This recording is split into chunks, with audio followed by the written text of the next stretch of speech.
Welcome back to my channel. My name is Jocelyn, and for today's topic, I'm going to discuss the requirement of an entry exemption document for foreign tourists.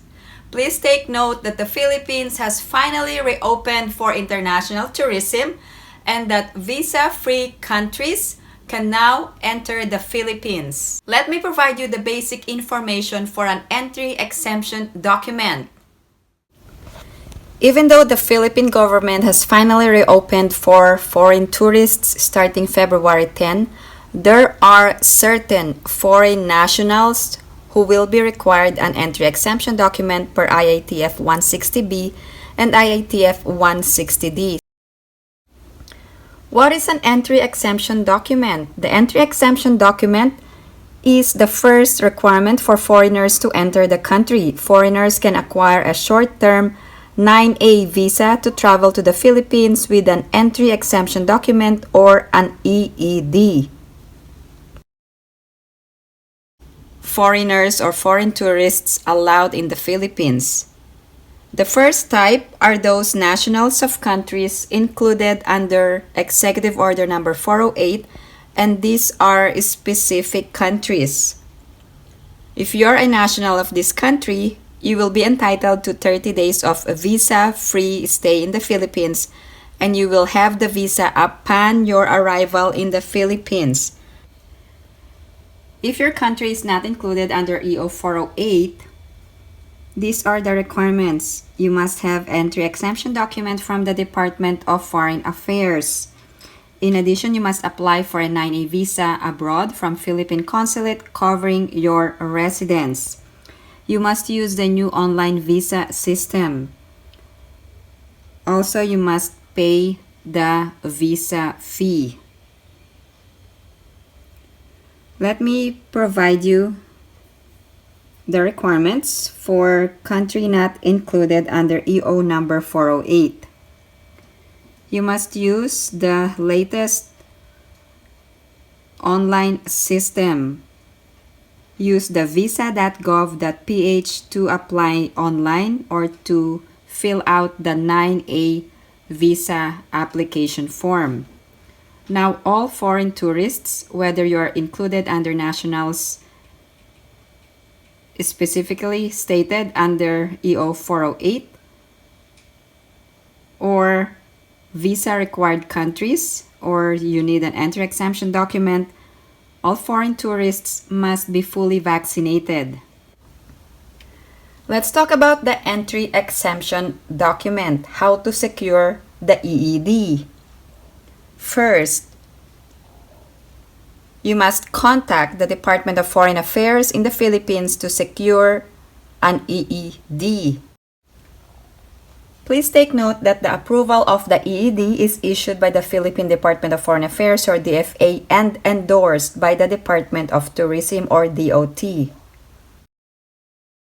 Here are the specific foreign nationals required to have an entry exemption document to enter Philippines.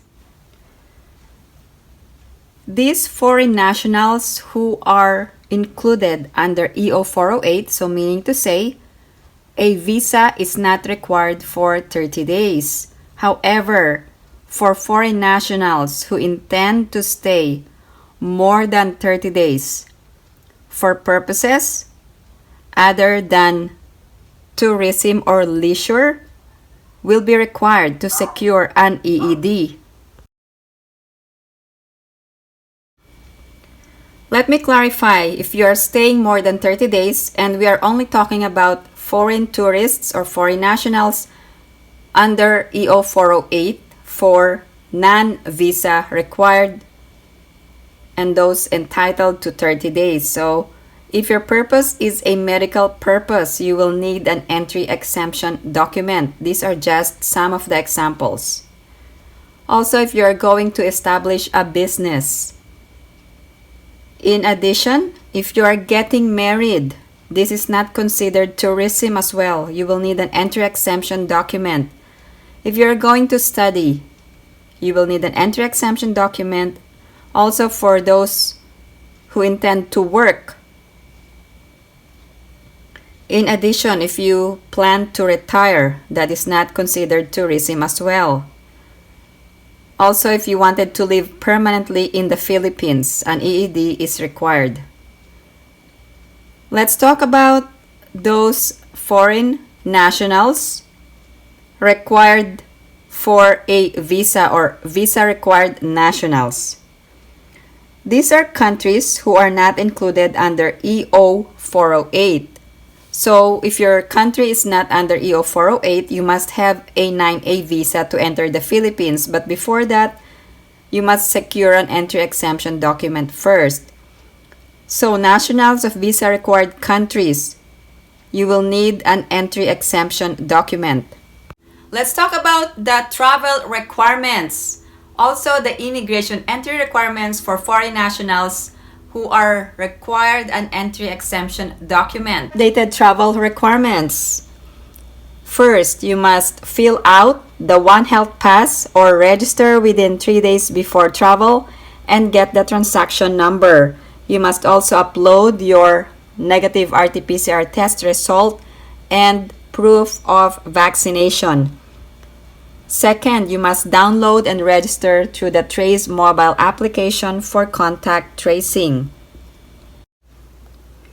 For the third requirement, there is a clarification from the Interagency Task Force. You must present a negative RT-PCR test taken within 48 hours prior to the date and time of departure from the country of origin or first port of embarkation in a continuous travel to the Philippines, excluding layovers, provided that he or she has not left the airport premises or has not been admitted into another country during such layover. In addition, you must present proof of vaccination and you only need to present one of the following options: International Certificate of Vaccination or Yellow Card, or VaxCert-PH, or a national or digital certificate of the country or foreign government which has accepted VaxCert under a reciprocal agreement, or other proofs of vaccination permitted by the IATF. There is no facility-based quarantine and you only need to self-monitor for symptoms for 7 days. And if you develop any symptoms, you must contact the local government unit of your destination. Failure to observe requirements such as the vaccination cannot be verified, or failure to take the negative COVID test, or it already expired when you arrive. If you are going to be affected by this new rule from the Interagency Task Force, please share in the comments section below. If you have any other questions or comments, please post them down below and I will get back to you as soon as I can. Thank you guys for supporting my channel, and if you haven't liked this video, please give it a big thumbs up. And if you haven't subscribed to my channel, please subscribe and hit that notification bell. I always welcome new subscribers. Thank you guys for watching. I hope everyone is staying safe and have a great day.